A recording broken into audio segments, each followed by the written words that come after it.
বর্তমানে বাংলাদেশের অন্যতম জনপ্রিয় একটি রাজনৈতিক দল হচ্ছে বাংলাদেশ জামাত ইসলামী। স্বৈরশাসক শেখ হাসিনার আমলে এই দলটি সবচেয়ে বেশি দমন-পীড়নের শিকার হলেও হাসিনার পতনের পর জামাত ইসলামী যেন আবারও নতুন প্রাণ ফিরে পেয়েছে। বাংলাদেশকে একটি ইসলামী গণতান্ত্রিক দেশ হিসেবে গড়ে তোলার লক্ষ্যে সারা দেশে জামাত ইসলামী এখন জেলা, উপজেলা ও শহর পর্যায়ে প্রার্থী ঘোষণা করছে। তবে জামাতের এমন 25 জন প্রার্থী রয়েছে যাদেরকে ভোটে হারানো প্রায় অসম্ভব। যেখানে অন্যান্য রাজনৈতিক দল সাধারণত নির্বাচনের 2-3 মাস আগে প্রার্থী ঘোষণা করে থাকে, সেখানে জামাত ইসলামী এবার 1 থেকে 1.5 বছর আগে প্রার্থী ঘোষণা দিচ্ছে। জামাতের ঘোষিত প্রার্থীদের মধ্যে তরুণদের সংখ্যা তুলনামূলকভাবে বেশি, যা অনেককেই বিস্মিত করেছে। অনেকে আবার প্রশ্ন তুলছে, জামাত আসলে কি সঠিক পথে হাঁটছে? তবে প্রায় 100 জন প্রার্থীর বিশ্লেষণ করে দেখা গেছে জামাত ইসলামী এবার খুবই সাহসী ও কৌশলগত সিদ্ধান্ত নিচ্ছে। এই তরুণ প্রার্থীদের কেউ হবেন সংসদ সদস্য, আবার কেউ হবেন ভবিষ্যতের নেতা। তো চলুন জেনে আসি জামাত ইসলামের 25 জন তরুণ প্রার্থী সম্পর্কে। এছাড়াও জানবো তাদের সংক্ষিপ্ত পরিচয় এবং তারা কোন আসনের প্রার্থী হচ্ছেন সে সম্পর্কেও। যারা চ্যানেলে নতুন রয়েছেন তারা ভিডিওটিতে লাইক করে চ্যানেলটি সাবস্ক্রাইব করে ফেলুন। Number 1, advocate Atiqur Rahman. তিনি হচ্ছেন সাবেক কেন্দ্রীয় সভাপতি বাংলাদেশ ইসলামী ছাত্র শিবিরের, এছাড়া কেন্দ্রীয় সাধারণ সম্পাদক বাংলাদেশ শ্রমিক কল্যাণ ফেডারেশনের। তিনি এবারের নির্বাচনে ঢাকা 11 অর্থাৎ বাড্ডা, ভাটারা, রামপুরা, হাতিঝিল এই আসনে জামাত ইসলামীর প্রার্থী হিসেবে প্রতিদ্বন্দ্বিতা করবেন। নাম্বার 2, মাসুদ সাইদি। আল্লামা দেলোয়ার হোসেন সাইদির তৃতীয় পুত্র ও পিরোজপুরের ইন্দুরকানী উপজেলার সাবেক চেয়ারম্যান হচ্ছেন তিনি। আগামী জাতীয় সংসদ নির্বাচনে তিনি পিরোজপুর 1 আসনে জামাতে ইসলামের প্রার্থী হিসেবে মনোনীত হয়েছেন।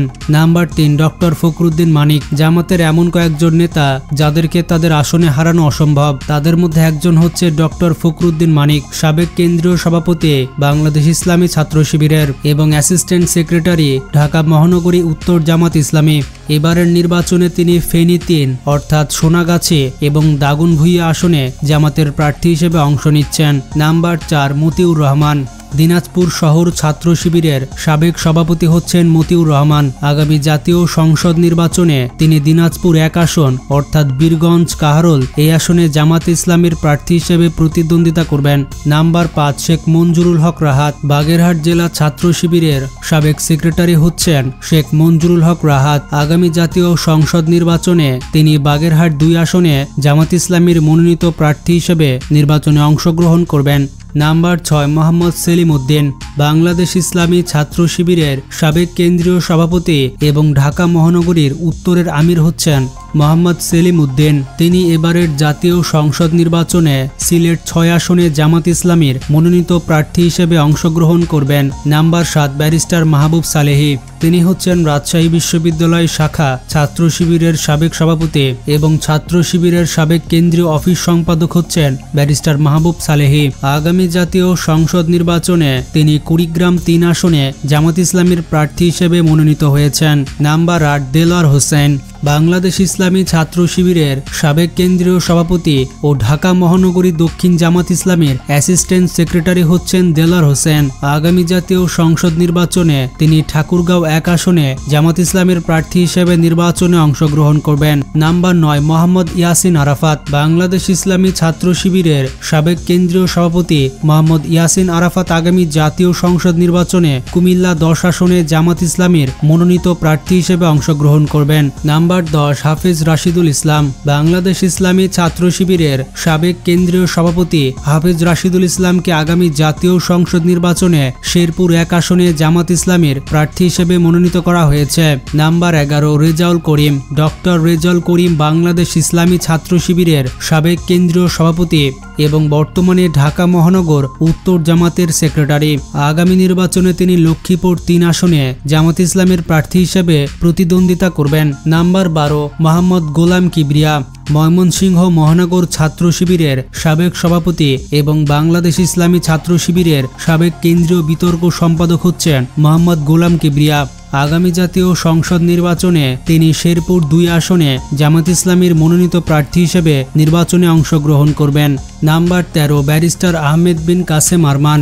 বাংলাদেশ জামাত ইসলামের বিশিষ্ট নেতা ও আন্তর্জাতিক অপরাধ ট্রাইব্যুনালে নিহত মীর কাসেম আলীর পুত্র। তিনি তার পিতার আইনজীবী দলের সদস্যও ছিলেন। স্বৈরাচারী শেখ হাসিনার আমলে আয়নাঘর নামক টর্চার সেলে আটকে ছিলেন ব্যারিস্টার আহমেদ বিন কাসেম এবং হাসিনার পতনের পর তিনি মুক্তি পান। আগামী জাতীয় সংসদ নির্বাচনে তিনি ঢাকা 14 আসনে জামাত ইসলামীর মনোনীত প্রার্থী হিসেবে অংশগ্রহণ করবেন। Number 14 doctor Mobarak Hossain. বাংলাদেশ ইসলামী ছাত্র শিবিরের সাবেক কেন্দ্রীয় সভাপতি ডক্টর মোবারক হোসেন আগামী সংসদ নির্বাচনে কুমিল্লা 5 আসনে জামাত ইসলামীর প্রার্থী হিসেবে মনোনীত হয়েছেন। নাম্বার 15 শামীম সাইদি। আল্লামা দেলোয়ার হোসেন সাইদির দ্বিতীয় পুত্র হচ্ছেন শামীম সাইদি। আগামী জাতীয় সংসদ নির্বাচনে তিনি পিরোজপুর 2 আসনে জামাত ইসলামের প্রার্থী হিসেবে মনোনীত হয়েছেন।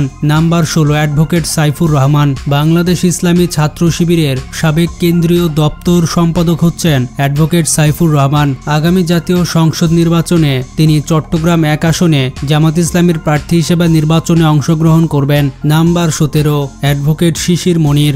বাংলাদেশ ইসলামী ছাত্র শিবিরের সাবেক সেক্রেটারি জেনারেল হচ্ছেন অ্যাডভোকেট শিশির মনির। আগামী জাতীয় সংসদ নির্বাচনে তিনি সুনামগঞ্জ 2 আসনে জামাত ইসলামীর মনোনীত প্রার্থী হিসেবে প্রতিদ্বন্দ্বিতা করবেন।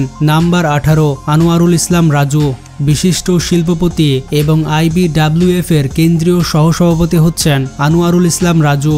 আগামী জাতীয় সংসদ নির্বাচনে তিনি লালমনিরহাট 1 আসনে জামাত ইসলামীর প্রার্থী হিসেবে মনোনীত হয়েছেন। নাম্বার 19 মোহাম্মদ হারুনুর রশিদ। রংপুর মহানগর ছাত্র শিবিরের সাবেক সভাপতি এবং কেন্দ্রীয় ছাত্র শিবিরের সাবেক স্কুল ও কলেজ সম্পাদক হচ্ছেন মোহাম্মদ হারুনুর রশিদ। আগামী জাতীয় সংসদ নির্বাচনে তাকেও জামাত ইসলামের প্রার্থী হিসেবে মনোনীত করা হয়েছে।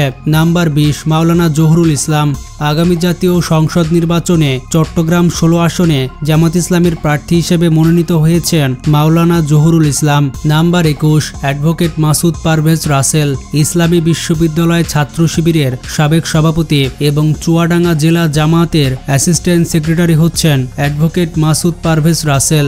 আগামী জাতীয় সংসদ নির্বাচনে তিনি চুয়াডাঙ্গা 1 আসনে জামাত ইসলামীর মনোনীত প্রার্থী হিসেবে অংশগ্রহণ করতে যাচ্ছেন। নাম্বার 22 অধ্যাপক মাওলানা ইকবাল হোসেন। তেতুলিয়া উপজেলা পরিষদের সাবেক ভাইস চেয়ারম্যান ও পঞ্চগড় জেলা শাখার আমির হচ্ছেন অধ্যাপক মাওলানা ইকবাল হোসেন। আগামী জাতীয় সংসদ নির্বাচনে তিনি পঞ্চগড় 1 অর্থাৎ সদর, তেতুলিয়া ও আটোয়ারি আসনে জামাত ইসলামের প্রার্থী হিসেবে নির্বাচনে অংশগ্রহণ করবেন। নাম্বার 23 মোহাম্মদ রফিকুল ইসলাম মৃধা। মাদারীপুর জেলা ছাত্র শিবিরের সাবেক সভাপতি হচ্ছেন মোহাম্মদ রফিকুল ইসলাম মৃধা। আগামী জাতীয় সংসদ নির্বাচনে তিনি মাদারীপুর 3 আসনে জামাত ইসলামের মনোনীত প্রার্থী হিসেবে অংশগ্রহণ করবেন। নাম্বার 24 সালাউদ্দিন আইয়ুবী। বাংলাদেশ ইসলামী ছাত্র শিবিরের সাবেক কেন্দ্রীয় সভাপতি হচ্ছেন সালাউদ্দিন আইয়ুবী। আগামী জাতীয় সংসদ নির্বাচনে তিনি গাজীপুর 4 অর্থাৎ কোপসিয়া আসনে জামাত ইসলামের প্রার্থী হিসেবে মনোনীত হয়েছেন। Number 25 doctor Shafiqul Islam Masud. Doctor Mohammad Shafiqul Islam Masud Bangladesh Jamaat ইসলামের কেন্দ্রীয় মজলিসের শুরা সদস্য, কেন্দ্রীয় কর্ম পরিষদ সদস্য এবং ঢাকা মহানগরী দক্ষিণের সেক্রেটারি। তাছাড়া তিনি বাংলাদেশ ইসলামী ছাত্র শিবিরের সাবেক কেন্দ্রীয় সভাপতিও ছিলেন। আগামী জাতীয় সংসদ নির্বাচনে তিনি পটুয়াখালী 2 আসনে জামাত ইসলামের প্রার্থী হিসেবে মনোনীত হয়েছেন। বন্ধুরা, জামাত ইসলামী এবং ছাত্র শিবির যে একটি সুসংগঠিত ছাত্র সংগঠন তার প্রমাণ মিলছে আজকের এই ভিডিওতে। এক ঝাঁক তরুণ ও সাবেক ছাত্র শিবির নেতারা আগামী নির্বাচনে বাংলাদেশ জামাত ইসলামীর হয়ে প্রতিদ্বন্দ্বিতা করতে যাচ্ছেন। এই তরুণদের মধ্যে আপনার প্রিয় প্রার্থীকে তার নাম কমেন্ট করে জানান। আজকে এ পর্যন্তই। নিজে ভালো থাকবেন, অপরকে ভালো রাখবেন। আল্লাহ হাফেজ।